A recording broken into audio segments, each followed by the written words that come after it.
Hello? Hi, it's Laura Carlton here. We've just arrived at the holiday flat, but I can't get the hot water and heating to work. Oh, right. That's easy.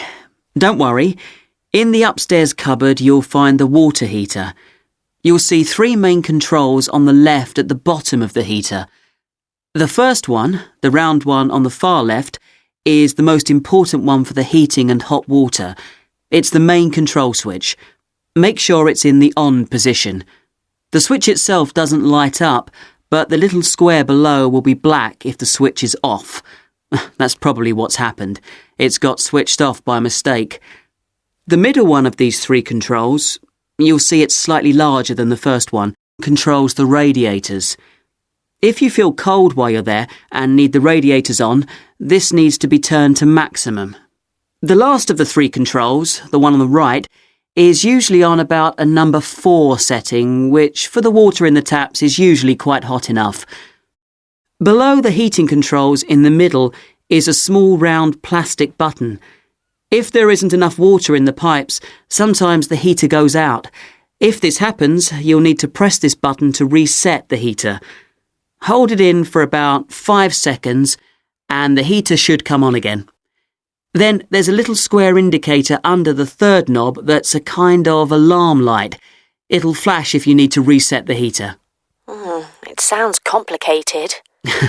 I'm sure you won't have any problems with it. There should be some more instructions on the side of the heater. Call me back if you can't make it work. OK. While you're on the phone, we haven't managed to find a few things we need, like extra pillows for the beds and some washing powder. Is there any here? Pillows, yes. If you look in the cupboard, the large white one upstairs, to the left of the bathroom door, there should be 4 or 5 on the top shelf.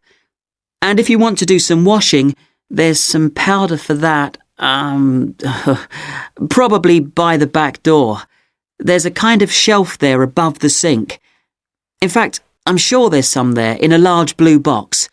You need about half a cupful for each wash. Oh, and that reminds me.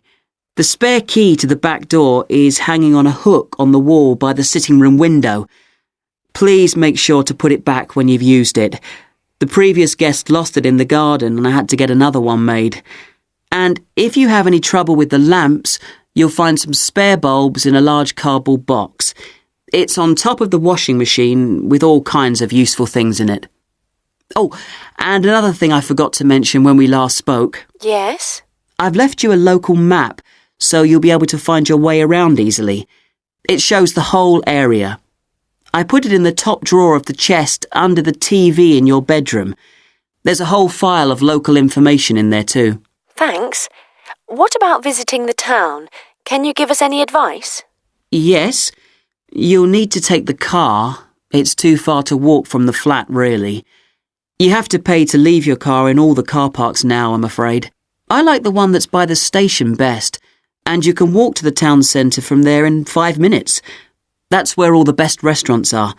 But if you want a takeaway, the Italian one does really good pasta and pizzas.